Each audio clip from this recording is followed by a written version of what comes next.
I never thought buying a house in a nice neighborhood would lead to me discovering an underground plumbing conspiracy. But here I am, standing in ankle-deep water in my crawl space at 3 in the morning, holding a flashlight and wondering how my life got to this point. My name is Nathan Salinger, and 6 months ago I bought a beautiful 2-story colonial in Maple Ridge, a planned community just outside Charlotte, North Carolina. The house was perfect. The neighborhood was pristine. The HOA fees seemed reasonable at $200 a month. Everything looked great on paper, and the home inspection came back clean. I thought I had found my dream home. I was so incredibly wrong. The problem started about 2 months after I moved in. It was late September, and we had our first real rainstorm. Nothing crazy, just a solid autumn downpour that lasted most of the afternoon. I was working from home, comfortable in my office, when I noticed a weird smell. Musty, damp like wet concrete and mildew. I figured maybe it was just the humidity, opened some windows, and went back to work. The next morning, the smell was worse. I checked every room, looking for a leak or water damage, but everything seemed fine. Then I remembered the crawl space. The house had one of those old-style crawl spaces instead of a full basement, something I was not thrilled about but accepted as part of the package. I grabbed my flashlight and headed outside to the access panel on the side of the house. What I found made my stomach drop. There was standing water down there, maybe 3 or 4 inches deep, covering the entire crawl space floor. The insulation under the floorboards was soaked and sagging. I could see moisture damage on some of the support beams. This was bad, really bad. I called a plumber immediately. Jeff Martinez came out the same afternoon, a solid guy with about 20 years of experience who came highly recommended by my coworker. He spent almost an hour down in that crawl space with a headlamp and a camera, documenting everything. "I have got to be honest with you," Jeff said when he climbed out, his coveralls wet and dirty. "This is not normal. Your crawl space should not be flooding like this. The ground slopes away from your foundation, so water should not be pooling here naturally. Let me check your gutters and downspouts." We walked around the perimeter of my house together. All 4 downspouts were properly extended away from the foundation with those corrugated plastic extenders. The gutters themselves were clean and functioning perfectly. Everything about my house's drainage system was exactly as it should be. "This does not make sense," Jeff said, scratching his head. "Where is this water coming from?" We went back into the crawl space together, this time with better lighting equipment. Jeff had brought some industrial work lights that he set up on stands. That is when we saw it. On the far wall of the crawl space, partially hidden behind some old ductwork, was a PVC pipe.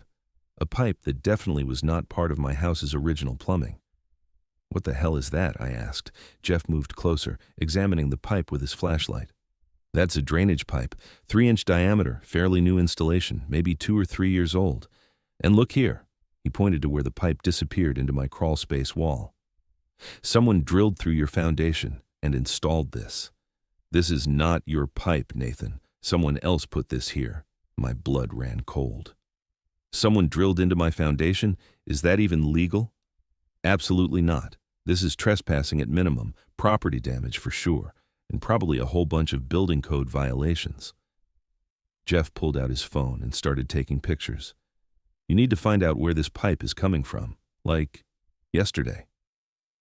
After Jeff left, I sat in my kitchen feeling numb. Someone had drilled into my house. Someone had installed a drainage pipe that was flooding my crawl space with water. But who? And why? I decided to do some investigating. I grabbed a shovel from my garage and went outside to where the pipe entered my crawl space. I started carefully digging, following the pipe's path. It ran along the side of my property line, buried about 18 inches deep, headed toward the back of my lot. It took me about an hour of digging before I found where the pipe originated. It came from my neighbor's property, but not from his house. The pipe emerged from underground right at the fence line between my property and the community common area. I followed it back further, digging carefully, until I found something that made my heart race. The pipe connected to a much larger drainage system, a whole network of pipes that appeared to be handling runoff from multiple properties. And all of it, every single gallon of water, was being diverted through that pipe into my crawl space. I pulled out my phone and called the HOA office. A chipper voice answered after 3 rings. Maple Ridge Homeowners Association, this is Brenda speaking. How may I help you today? Hi, Brenda. My name is Nathan Salinger. I live at 247 Oakmont Drive. I need to speak with someone about an emergency drainage issue. Oh, okay. Let me transfer you to our property manager, Sharon Kendrick. She handles all maintenance concerns. The phone clicked and played some awful hold music for about 2 minutes before a sharp nasal voice came on the line. This is Sharon Kendrick, HOA property manager. What seems to be the problem? I explained everything, the flooding, the pipe, the investigation, all of it. There was a long pause on the other end. I am sorry, Mr. Salinger, but I do not know anything about any pipes on your property. That sounds like a personal maintenance issue. Have you considered calling a plumber? I did call a plumber. He is the one who found the pipe that someone from outside my property installed through my foundation. This is not a personal issue, Sharon. Someone damaged my property and is flooding my crawl space with water. Her tone shifted, becoming colder. Mr. Salinger, I can assure you the HOA has not done any work on your property. If you are experiencing flooding, that is your responsibility as the homeowner. Now, if you will excuse me, I have other calls to handle. Wait, I am not done. She hung up on me. I stood there in my backyard, phone in hand, absolutely furious. That was the moment I realized this was not going to be simple. Sharon Kendrick had brushed me off completely, which either meant she genuinely did not know about the pipes, or she knew exactly what was happening and was covering it up. I decided to take a different approach. I spent the next 3 days documenting everything. I took hundreds of photos, I made detailed diagrams, I measured the pipe depths, diameters, and trajectories.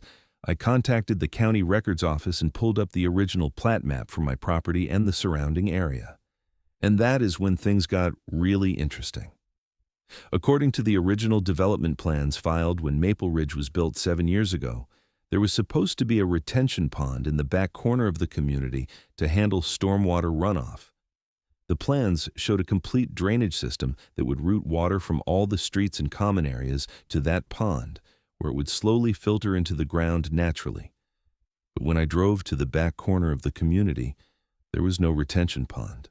Instead, there was a small playground and a green space with picnic tables. The retention pond had never been built. I went back to the county office and requested copies of all permits and final inspections for the Maple Ridge development. That is when I met Marcus Chen, a county inspector who had been with the department for 15 years. Maple Ridge, Marcus said, pulling up files on his computer. Yeah, I remember that development. There were some issues during final inspection. The retention pond was never completed, but somehow they still got their certificate of occupancy. It was a whole thing. What kind of thing? Marcus glanced around and lowered his voice. Look, I probably should not say too much, but there were some questions about whether proper procedures were followed. The developer had connections on the county board. Things got pushed through that maybe should not have been pushed through. The understanding was that the HOA would complete the retention pond within a year of the final homes being sold. But they did not build it. Nope. And now here we are, 7 years later, and instead of proper stormwater management, it looks like they have been improvising. Where did you say you found these pipes? I showed him my photos and diagrams. His face went pale. Oh, this is bad. This is really bad. They are routing stormwater runoff onto private property without permission. That is illegal on about 6 different levels. You need to document everything and get a lawyer involved immediately. That evening, I called my buddy Daniel from college, who had gone to law school and was now practicing property law in Raleigh. I explained the entire situation, sent him all my photos and documentation, and waited for his response. Nathan, holy hell, this is wild, Daniel said over the phone an hour later. You have got a major case here. Trespass, property damage, negligence, possibly fraud if they knew about this when you bought the house and did not disclose it. You need to get a soil engineer and a structural engineer out there, ASAP, to assess the damage to your foundation. Water exposure like this can cause serious structural problems, and you need to preserve all the evidence. What about the HOA? Should I contact them again? Absolutely not. Not directly, anyway. I'm going to draft a formal legal notice and have it delivered to their office and to their registered agent. That will put them on notice that you are serious and that you have representation. In the meantime, do not disturb those pipes any more than you already have. We want everything documented exactly as you found it." The next week was a whirlwind. Daniel sent over Margaret Torres, a structural engineer who spent an entire day examining my crawl space and foundation.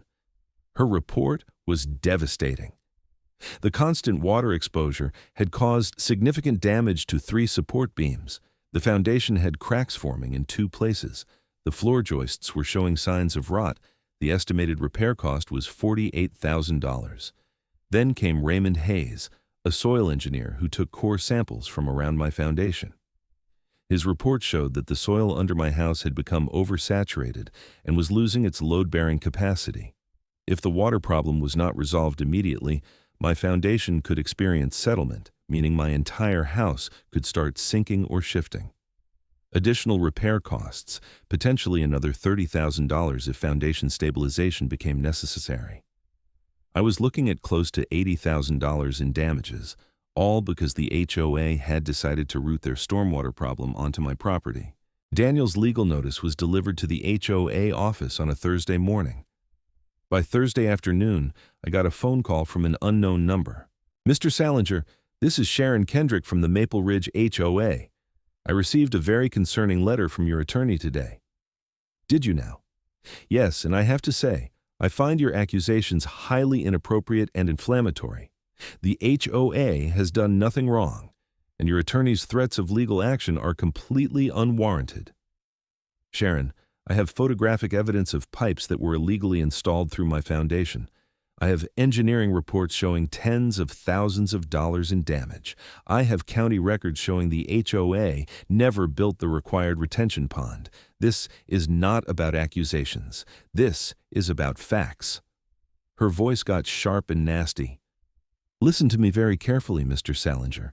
You signed an agreement when you purchased your home that you would abide by all HOA covenants and regulations. That includes accepting community drainage easements. If water is flowing across your property, that is part of living in a planned community. There is no drainage easement on my property. I checked the deed." "Well, perhaps there should have been one. That is not the HOA's problem. And if you continue to pursue this frivolous legal action, we will have no choice but to fine you for creating a nuisance and disturbing community property." I actually laughed. "You're going to fine me for discovering that you committed property damage?" "We will do whatever is necessary to protect the community. Good day, Mr. Salinger." She hung up again. This woman really had a thing for hanging up on people. I called Daniel immediately and relayed the entire conversation. He was quiet for a moment, then said, "Okay, that changes things. They are not backing down, and they are threatening retaliation. We need to go on the offensive. I'm filing a lawsuit tomorrow. We are going after them for property damage, trespass, negligence, and punitive damages. And we are going to include a request for a temporary restraining order to prevent them from taking any action against you." "How much is this going to cost me?" "I will work on contingency. If we win, I take 30% of the settlement or judgment. If we lose, you just pay the filing fees and expert witness costs. But Nathan, we are not going to lose. This case is airtight." The lawsuit was filed on Monday morning. By Tuesday, the HOA had retained a law firm out of Charlotte, Hutchins and Associates, known for defending HOAs in disputes. By Wednesday, I received a notice from the HOA stating that I was being fined $500 for unauthorized excavation of community property because I had dug up the pipe to trace its origin. Daniel filed an emergency motion with the court. On Friday, we had a hearing in front of Judge Patricia Reynolds at the Mecklenburg County Courthouse. The HOA sent their attorney, a slick guy in an expensive suit named Richard Hutchins, who probably charged $500 an hour. Judge Reynolds was a no-nonsense woman in her late 50s who clearly had limited patience for this kind of case, being in her courtroom on a Friday afternoon. "Counsel, make this quick," she said. "Mr. Parker, you represent the plaintiff?" Daniel stood. "Yes, Your Honor. Daniel Parker on behalf of Nathan Salinger. We are seeking a temporary restraining order to prevent the HOA from taking any punitive action against my client while this matter is being litigated, and we are asking the court to order the HOA to immediately cease routing water onto my client's property." "Mr. Hutchins, your response?" Richard Hutchins stood smoothly. Your Honor, this entire matter is a misunderstanding. The HOA has a comprehensive stormwater management system that serves the entire community.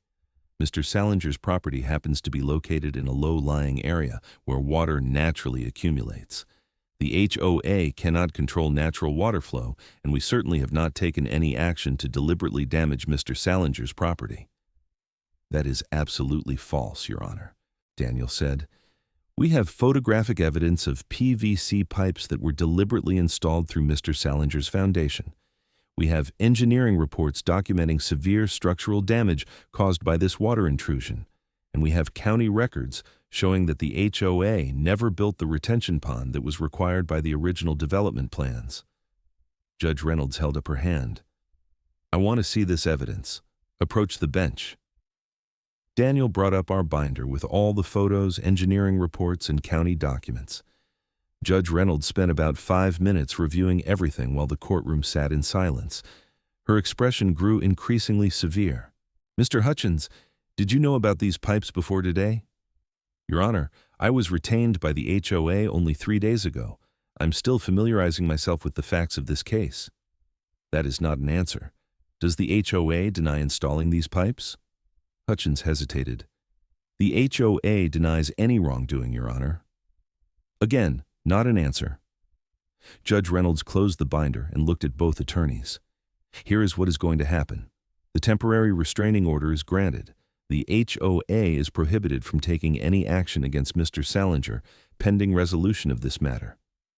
Additionally, I am ordering the HOA to immediately cease routing any water through the drainage system that connects to Mr. Salinger's property. You have 72 hours to comply. We will have another hearing in 30 days to address the permanent injunction and damages. Is that clear? Yes, Your Honor, Daniel said. Hutchins looked like he had swallowed a lemon. Your Honor, the HOA needs time to assess the drainage system and determine how to reroute the water. 72 hours is not sufficient. Then I suggest the HOA work quickly, Mr. Hutchins. This court does not look kindly on property owners who cause structural damage to their neighbors' homes. 72 hours. If the HOA fails to comply, I will hold the board members in contempt. Are we clear? Yes, Your Honor. We were dismissed. As Daniel and I walked out of the courthouse, I felt a surge of relief. Finally, someone with actual authority had listened to me and taken action. That went well, Daniel said. Reynolds is tough but fair. The fact that she granted everything we asked for means she sees merit in the case. Now we wait and see if the HOA actually complies with the order. 72 hours came and went. Nothing changed. The water was still flowing into my crawl space every time it rained. I documented everything, took videos with timestamps, and sent them all to Daniel. They are in contempt, Daniel said. This is actually perfect for us. It shows they are acting in bad faith. We are going back to court. The contempt hearing was 2 weeks later. This time, Judge Reynolds was visibly angry. Mr. Hutchins, explain to me why your client has failed to comply with a direct court order. Hutchins stood, and for the first time, he looked genuinely uncomfortable. Your Honor, the HOA has been working diligently to address the drainage issue. However, the situation is more complex than initially understood. The drainage system in question serves 17 properties in the development. Rerouting it requires significant engineering work and permits from the county. The HOA is moving as quickly as possible, but these things take time. 17 properties? Judge Reynolds repeated. So you are admitting that the HOA is routing stormwater from 17 properties through Mr. Salinger's crawl space. Hutchins realized his mistake immediately. That's not exactly what I said, Your Honor. That is precisely what you said, counsel. Mr. Parker, do you have the video evidence of continued water intrusion? Daniel stood. Yes, Your Honor. We have videos from 3 separate rain events in the past 2 weeks, all showing water actively flowing through the pipe into Mr. Salinger's crawl space. We played the videos on the courtroom's display screen. The footage was damning. You could clearly see water gushing from the pipe during heavy rain, flooding the crawl space within minutes. Judge Reynolds watched in silence, her jaw tight. When the videos finished, she turned to Hutchins. Mr. Hutchins, I am holding the HOA board in contempt of court. Each board member will be fined $1,000 per day until they comply with my order. Additionally, I am ordering the HOA to pay for temporary remediation of Mr. Salinger's crawl space, including installation of sump pumps and dehumidifiers, while they work on a permanent solution. This order is effective immediately. Do you understand? Yes, Your Honor. And Mr. Hutchins, tell your client that if they appear before me one more time without having fixed this problem, I will order the immediate dissolution of the HOA board and appointment of a court-supervised receiver to manage the association's affairs. Am I making myself clear? Crystal clear, Your Honor. The contempt order had an immediate effect.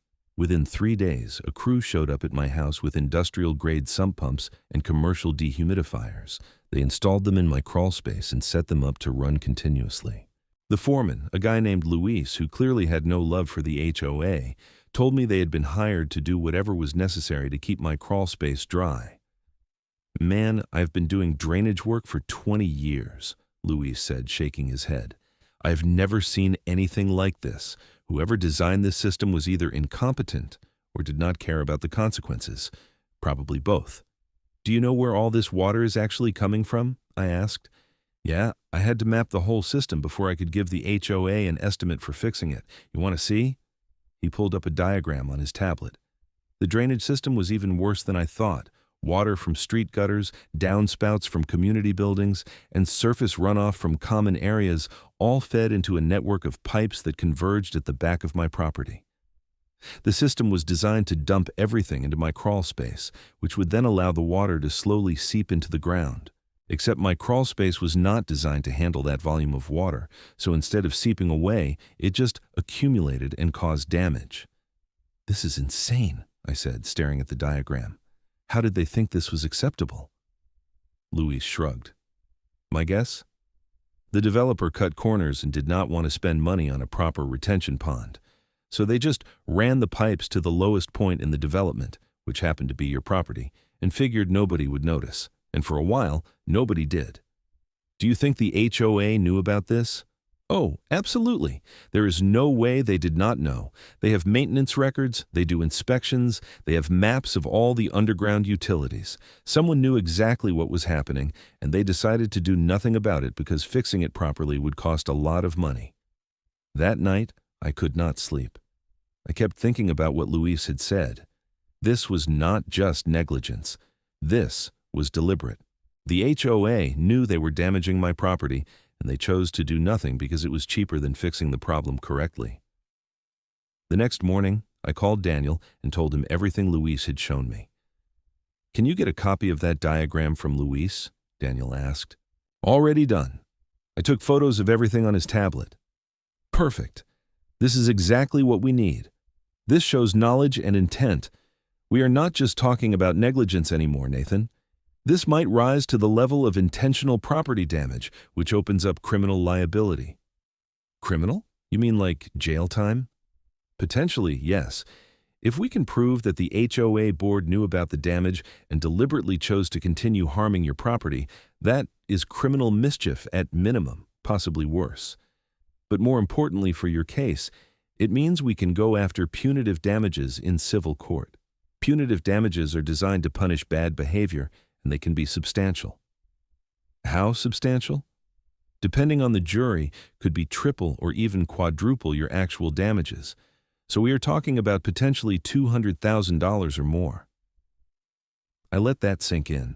This had gone from a frustrating maintenance issue to a major legal battle with potentially life-changing financial consequences.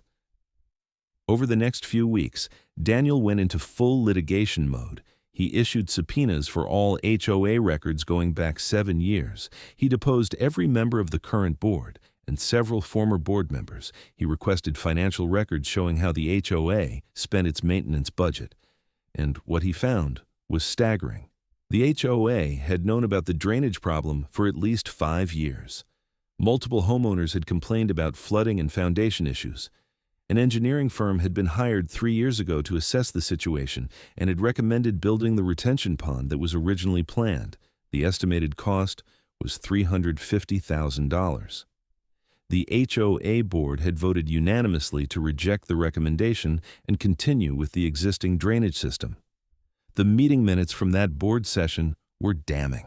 Sharon Kendrick, who had been on the board for 6 years and property manager for 4, had argued that spending that much money would require a special assessment on all homeowners, which would be unpopular and might cause board members to be voted out. Another board member, Gregory Watson, had suggested that since only a few properties were experiencing problems, it was more cost-effective to deal with complaints on a case-by-case basis rather than fix the underlying issue. In other words, they knew exactly what they were doing, and they chose to sacrifice a few homeowners' properties to avoid the political and financial consequences of doing the right thing. Daniel also discovered something else interesting. When my house was sold to me, the disclosure statement said there were no known material defects or issues. But the HOA had records of the previous owner complaining about crawl space flooding 2 months before the house went on the market.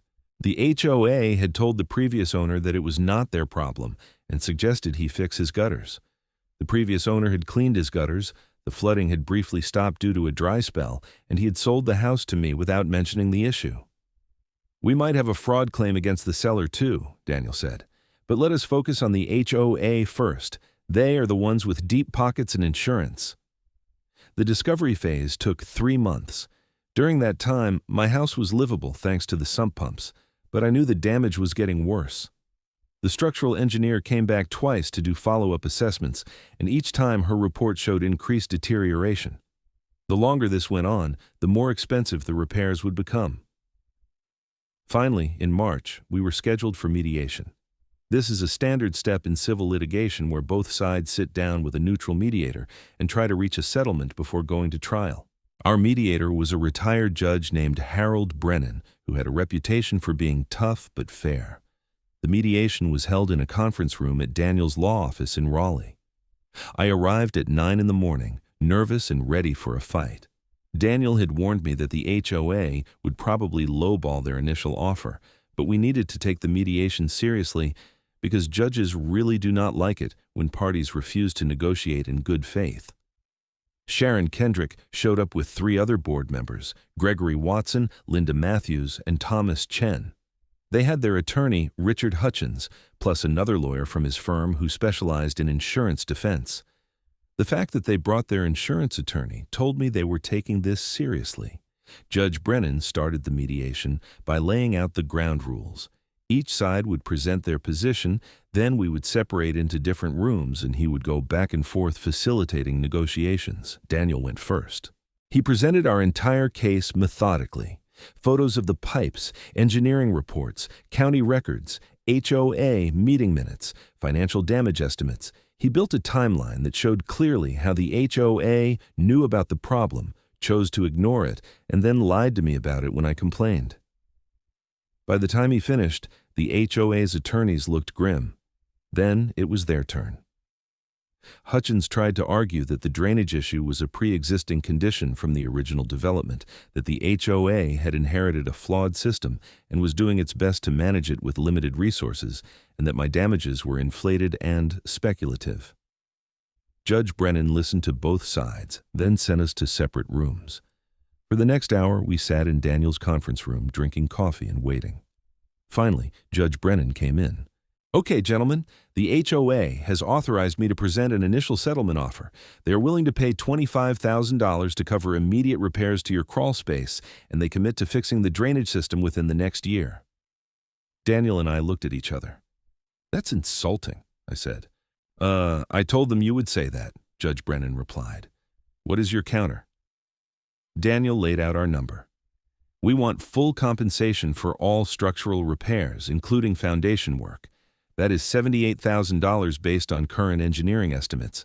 We want an additional $50,000 for diminished property value, and we want $200,000 in punitive damages for intentional property damage. Total, $328,000. Plus, the HOA must complete the drainage system repairs within 6 months, not a year, with a court-appointed monitor to ensure compliance."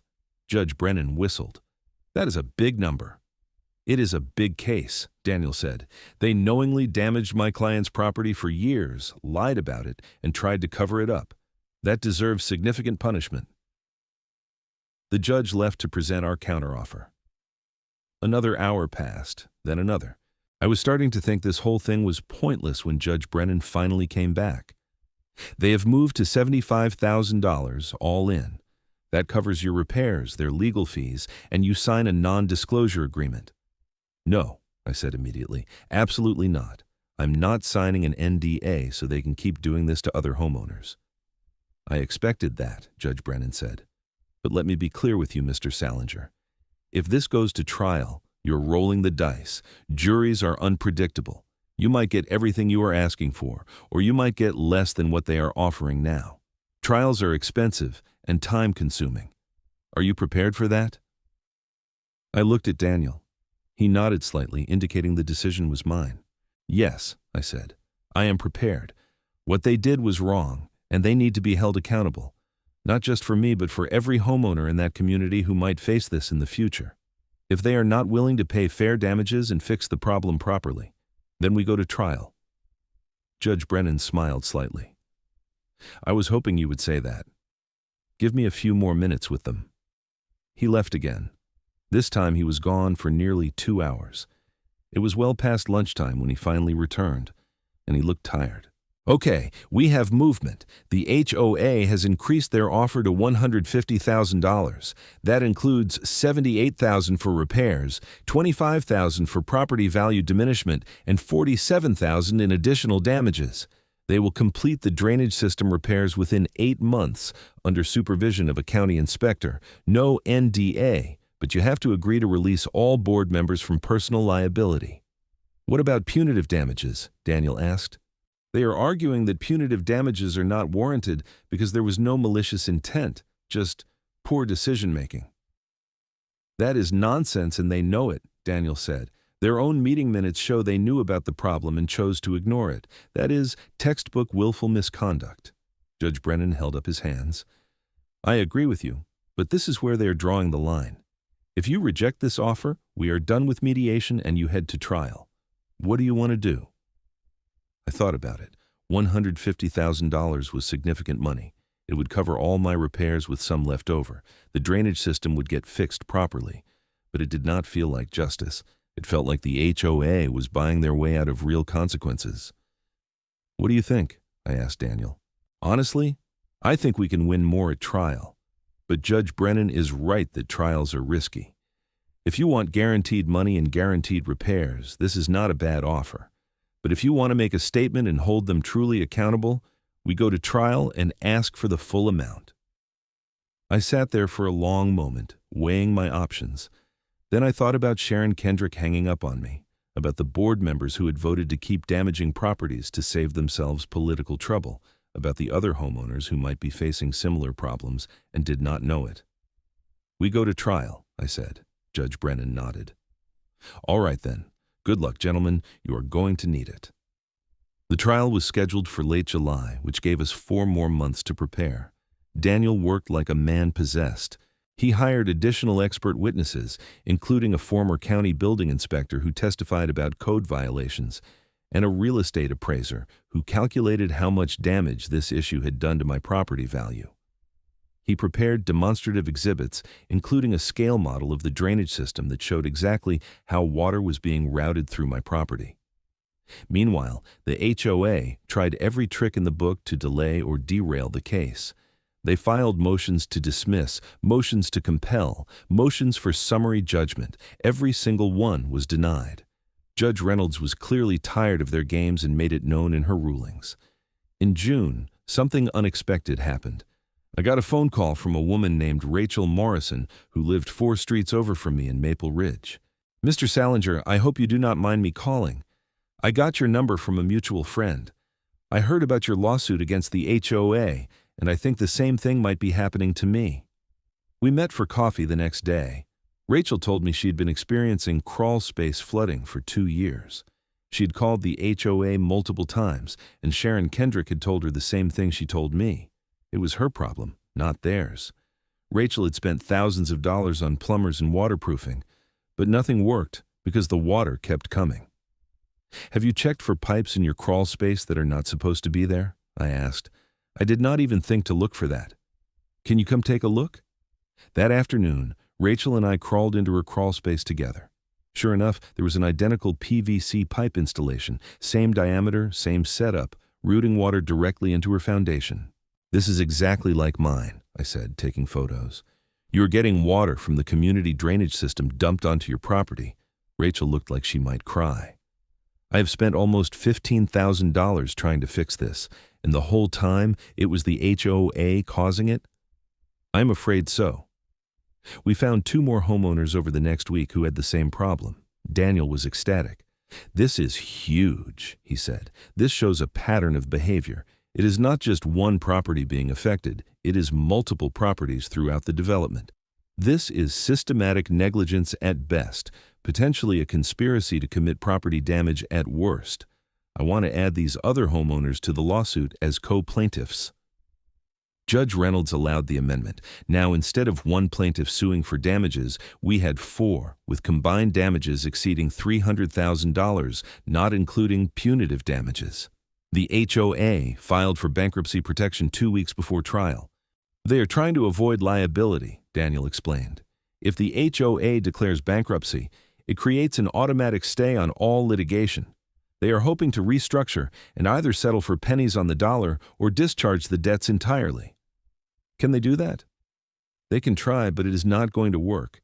HOA bankruptcy is complicated because the association still has ongoing obligations to the homeowners. Plus, their insurance policy should cover most of the damages, so there is no reason they need to declare bankruptcy unless they have been mismanaging funds, which, now that I think about it, we should investigate. Daniel subpoenaed the HOA's financial records as part of the bankruptcy proceedings. What we found was shocking. The HOA had been operating at a deficit for 3 years. Sharon Kendrick, as property manager, had been authorizing payments to various contractors for maintenance work, but the invoices did not match the actual work being done. It looked like someone had been embezzling money from the HOA. The bankruptcy trustee assigned to the case, a sharp woman named Victoria Santos, immediately saw the red flags. She launched her own investigation and within 2 weeks had enough evidence to refer the matter to the local district attorney's office. In September, Sharon Kendrick was arrested for embezzlement and fraud.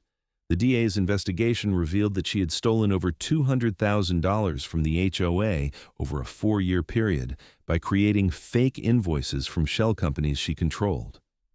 The money had been used to pay off personal credit card debt, buy a luxury car, and take expensive vacations. The arrest made local news. I watched the footage of Sharon being led out of the HOA office in handcuffs, and I felt a complicated mix of vindication and disgust. This woman had not only damaged my property and lied about it, she had been stealing from the entire community. The embezzlement charges actually helped our case. The bankruptcy was dismissed because the HOA's financial problems were caused by fraud, not legitimate debt. The court ordered the HOA to work with their insurance company to settle all outstanding litigation immediately. In October, we finally reached a settlement. The insurance company agreed to pay $475,000 to be split among the 4 plaintiff homeowners. My share was $190,000, which covered all my repairs, property value loss, and a significant amount in punitive damages. Additionally, the insurance company hired an engineering firm to design and build a proper stormwater retention system for the entire community with a completion deadline of June next year. The HOA board was completely dissolved. A new board was elected by the homeowners with strict oversight provisions and financial auditing requirements. Sharon Kendrick pleaded guilty to embezzlement and was sentenced to 4 years in prison and ordered to pay full restitution. By November, the repairs to my house were complete. The structural engineer did a final inspection and confirmed that the foundation was stable, all the damaged beams had been replaced, and the crawl space was properly sealed and dry. The new drainage system was under construction, with giant earth movers digging out the retention pond that should have been built 7 years ago. I stood in my backyard one evening, watching the construction crew work, and thought about everything that had happened. 9 months ago, I had been an innocent homeowner who just wanted to enjoy his new house. Now I was someone who had taken on an entire HOA, exposed criminal fraud, and won a major legal victory. Daniel came over that evening to celebrate. We sat on my deck drinking beer and watching the sunset. You know what the best part of all this is? Daniel said. The other homeowners in Maple Ridge now have a properly functioning drainage system because you were willing to fight. You did not just win for yourself. You fixed a problem that was affecting the entire community. I just wanted my crawl space to stop flooding, I said with a laugh. Yeah, but you could have taken the first settlement offer and walked away. Instead, you pushed for real accountability. That takes courage. He was right. It had taken courage. It had also taken a lot of money, time, and stress. But looking back, I would do it all again. The final hearing was in December. Judge Reynolds called all the parties together to officially close the case. She looked at the new HOA board members sitting in the gallery. Let this case be a lesson, she said. Homeowner associations have a fiduciary duty to their members. That means acting in good faith, maintaining common property, and respecting the rights of individual homeowners. When an HOA fails in those duties, when they lie, cover up problems, or worse, engage in criminal behavior, there are consequences, serious consequences. I hope the new board will remember that going forward. We will, Your Honor, said the new board president, a retired teacher named Helen Garcia, who seemed genuinely committed to running things properly. As we left the courthouse, one of the other plaintiffs, a guy named Robert Chen, whose crawl space had also been flooded, came up and shook my hand. Thank you for starting this fight, he said. I never would have had the guts to sue them on my own, but you did, and now all of our homes are fixed. We are all in this together, I said. That is what community is supposed to mean. Walking to my car, I felt a sense of closure. The nightmare was over. My house was repaired. The bad guys had been held accountable. Justice had been served. But there was one last surprise waiting for me. In January, I received a check in the mail from the bankruptcy trustee's office. It was for $18,000. A letter explained that Victoria Santos had recovered some of the money Sharon Kendrick had embezzled, and after paying back the HOA's operating expenses, there was a surplus that was being distributed to homeowners who had been affected by the drainage issue. I stared at the check, shaking my head in disbelief. Between the lawsuit settlement and this recovery, I'd come out significantly ahead financially, even after all my legal fees and repair costs. That weekend, I invited all the neighbors over for a party. We grilled burgers, drank beer, and celebrated the fact that our community was finally functioning the way it should. The retention pond was almost complete, a beautiful 3-acre lake with a fountain in the middle and a walking path around the perimeter. It had actually become a nice amenity for the neighborhood. As I stood there, surrounded by neighbors who had become friends through this ordeal, I realized that something positive had come from all the chaos. Our community was stronger now. We had learned to look out for each other, to question authority when necessary, and to stand up for what was right. My house on Oakmont Drive was truly my home now, not just because it was repaired and safe, but because I had fought for it. I had stood my ground against people who thought they could push me around, and I had won. The crawl space was dry, the foundation was solid, and I had learned an important lesson. When someone tries to pipe their problems onto your property, you do not have to accept it. You fight back, you document everything, and you hold them accountable. Because that is what homeownership really means, not just paying your mortgage and mowing your lawn, but protecting your property and standing up for your rights, no matter how powerful the opposition might seem. 6 months later, in June, the retention pond was officially completed. The HOA held a ribbon-cutting ceremony, and they invited me to say a few words. I stood in front of about 100 neighbors and kept it simple. This pond should have been built 7 years ago. It was not, and a lot of people suffered because of that. But we fought back, we held people accountable, and we made sure it got done right. This is not just a pond. It is a reminder that our community works best when everyone does their job with integrity and honesty. Let us make sure we never forget that. The crowd applauded. Helen Garcia, the new board president, came up and hugged me. Thank you for everything, she said. You saved this community. We saved it together, I replied. As I walked back to my house that evening, I looked at the new pond reflecting the sunset, the walking path where neighbors were strolling with their dogs, and the clean, efficient drainage system that would protect everyone's homes for decades to come. My phone buzzed. It was a text from Daniel. Saw the news about the ribbon cutting. Congratulations, my friend. You earned this. I texted back, "Could not have done it without you. Thanks for believing in the case." That is what lawyers are for. Well, the good ones anyway. I smiled and put my phone away. The nightmare that had started with mysterious water in my crawl space had ended with justice served, criminals punished, and a community transformed. It had been the most stressful year of my life, but also in a weird way, the most meaningful. Because I had learned something important about myself. When faced with injustice, I did not back down. When confronted with lies, I sought the truth. And when threatened by powerful people who thought they were above accountability, I proved them wrong. My house was more than just walls and a roof.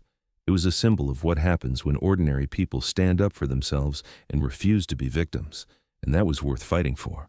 The sun set over Maple Ridge, painting the sky in shades of orange and purple. I sat on my deck, dry crawl space beneath me, solid foundations supporting me, and felt genuinely at peace for the first time in a year. The HOA had tried to pipe their problems onto my property. Instead, I had exposed their corruption, held them accountable, and forced them to fix not just my house, but the entire community's drainage system. And Sharon Kendrick? She was sitting in a prison cell, which is exactly where she belonged. Justice had been served, the good guys had won, and I could finally enjoy my home without worrying about water destroying my foundation. Life in Maple Ridge was good again. Better than good, actually, because now we had a community that worked together, an HOA that operated transparently and honestly, and a beautiful retention pond that would prevent these problems for generations to come. All because one homeowner refused to accept the unacceptable and fought back against a corrupt system. That homeowner was me, Nathan Salinger, and this was my story of how an HOA piped their gutter runoff into my crawl space, how I found their pipes, documented everything, fought through months of litigation, exposed criminal fraud, and sued for every single penny of repair costs. And won.